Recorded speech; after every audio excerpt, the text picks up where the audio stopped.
Haleluya, puji Tuhan. Kembali lagi kita akan menyaksikan, kita akan menikmati renungan sarapan, tentunya renungan yang menyehatkan, yang menyegarkan bagi hati kita. Puji nama Tuhan, pada saat pagi hari ini, kebenaran firman Tuhan saya berikan judul Belajar dari Elisa. Sekali lagi, kebenaran firman Tuhan saya akan beri judul Belajar dari Elisa. Ayatnya terdapat di dalam 2 Raja-Raja 6 ayat yang ke-16.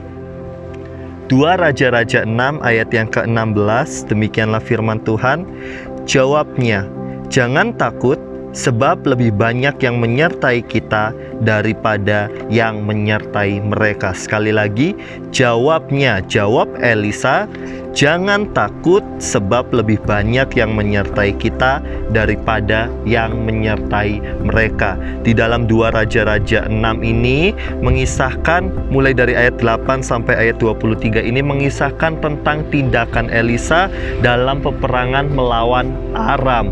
Ketika itu Elisa akan diserbu. Elisa tinggal di Dotan, dan di situ Elisa akan diserbu. Tetapi ketika bujangnya melihat banyak pasukan kereta berkuda menyerbu Elisa, di situ bujangnya menjadi ketakutan. Tetapi apa yang Elisa katakan di ayat yang ke-16 tadi, jangan takut, sebab lebih banyak yang menyertai kita daripada yang menyertai mereka. Kita akan melihat biografi dari Nabi Elisa. Elisa adalah nabi yang dipakai oleh Tuhan seperti gurunya, seperti Nabi Elia.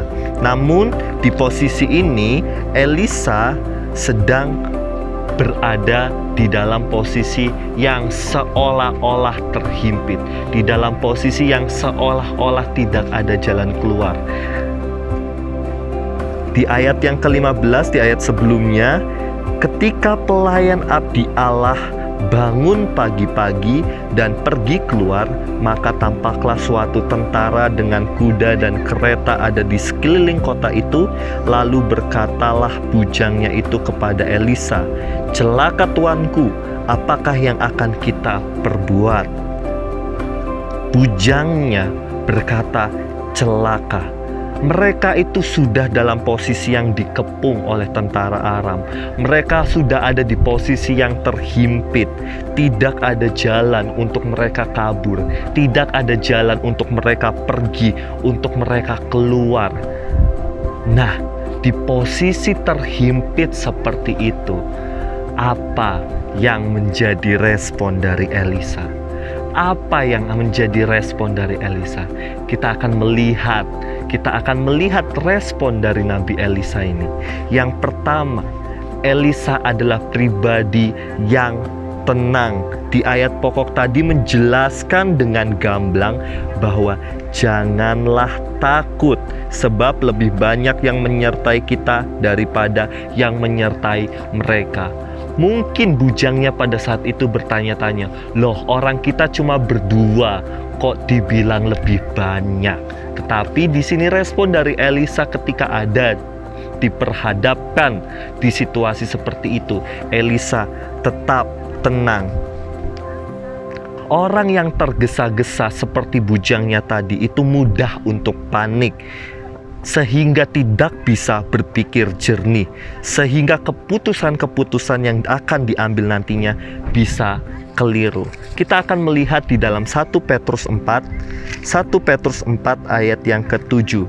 1 Petrus 4 ayat yang ke-7. Hidup orang Kristen, kesudahan segala sesuatu sudah dekat. Karena itu, perhatikan, kuasailah dirimu dan jadilah tenang, supaya kamu dapat berdoa. Sekali lagi, karena itu kuasailah dirimu dan jadilah tenang. Dalam situasi apapun yang mungkin sedang kita hadapi, yang mungkin membuat kita panik, yang membuat kita tidak bisa berpikir jernih, ayat ini di dalam 1 Petrus 4 ayat 7 menjelaskan bahwa janganlah takut dan jadilah tenang. Kunci kita untuk bisa berpikir jernih adalah tetap tenang. Ketika kita panik, kita tidak bisa berpikir jernih, kita tidak bisa berpikir tenang. Oleh sebab itu, berpikir benar. Oleh sebab itu, jadilah tenang seperti Elisa. Yang kedua, Elisa memiliki mata rohani yang peka. Kita akan kembali di dalam ayat yang ke-16, ayat pokok kita, 2 Raja-Raja 6 ayat 16. Jawabnya, jangan takut, sebab lebih banyak yang menyertai kita daripada yang menyertai mereka. Bujangnya melihat dengan mata jasmaninya, Elisa hanya dengan bujangnya saja. Tetapi Elisa lebih peka lagi, dia memiliki mata rohani yang peka. Dia bisa melihat ada perlindungan Tuhan di dalamnya. Kita akan bandingkan di dalam Lukas 24 ayat yang ke-31. Lukas 24 ayat 31, demikianlah firman Tuhan. Ketika itu terbukalah mata mereka dan mereka pun mengenal dia, tetapi ia lenyap dari tengah-tengah mereka. Di dalam Lukas 24 ayat 31 ini ketika Yesus menampakkan diri kepada muridnya yang ada di Emmaus. Di situ Yesus menampakkan dirinya kepada muridnya, kepada 2 muridnya. Dan ketika Yesus menampakkan dirinya, maka disitulah terceliklah mata rohani mereka, sehingga mereka bisa mengenal Yesus yang ada di depan mereka.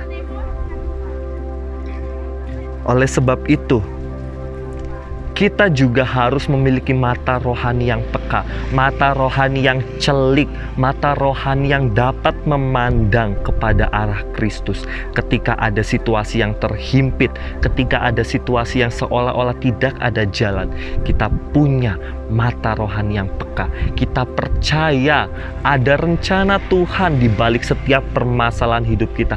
Ada rencana Tuhan di setiap jalan yang seolah-olah terhimpit. Dan yang ketiga, respon dari Elisa. Elisa tahu bahwa Tuhan menyertai, Tuhan selalu beserta dalam kehidupan Elisa dan bujangnya. Kita lihat di dalam Roma 8 ayat yang ke-31. Roma 8 ayat 31, demikianlah firman Tuhan. Ini adalah keyakinan iman. Sebab itu, apakah yang akan kita katakan tentang semuanya itu? Jika Allah di pihak kita, siapa yang akan melawan kita? Ini adalah perkataan firman Tuhan. Jika Allah di pihak kita, siapa yang menjadi lawan kita? Elisa pun tahu bahwa Tuhan selalu melindungi, Tuhan Yesus selalu menyertai Elisa dan bujangnya kemanapun mereka pergi dan berada. Ini janji firman Tuhan. Tuhan akan selalu menyertai. Jika Allah di pihak kita, siapa yang dapat melawan kita? Elisa memiliki keyakinan iman. Kita pun juga perlu memiliki keyakinan iman seperti itu, sehingga apapun yang Tuhan izinkan terjadi dalam kehidupan kita, untuk kita hadapi, kita harus hadapi itu, bukan lari, tetapi kita harus menghadapi karena kita tahu ada siapa di pihak kita, ada siapa yang menyertai kita, sehingga kita tetap bisa memandang Yesus dan kita percaya bahwa ada penyertaan Tuhan. Bukan saja hanya Tuhan, bahkan di sini di cerita Elisa, malaikat-malaikat Tuhan pun ikut menjaga. Di dalam Mazmur 24 ayat yang ke-8, Mazmur 34 ayat yang ke-8. Malaikat Tuhan berkemah di sekeliling orang-orang yang takut akan Dia, lalu meluputkan mereka. Bukan saja Tuhan yang akan menyertai, tetapi Tuhan akan mengutus malaikat-malaikatnya untuk melindungi kita juga. Oleh sebab itu, kita mau belajar dari Elisa. Kita mau menjadi pribadi yang lebih tenang dalam menyikapi segala sesuatu. Kita mau memiliki mata rohani yang peka. Dan kita mau terus tahu bahwa Tuhan selalu beserta di dalam kehidupan kita. Amin untuk kebenaran firman Tuhan. Demikianlah renungan pada saat pagi hari ini. Selamat beraktivitas dan Tuhan Yesus memberkati.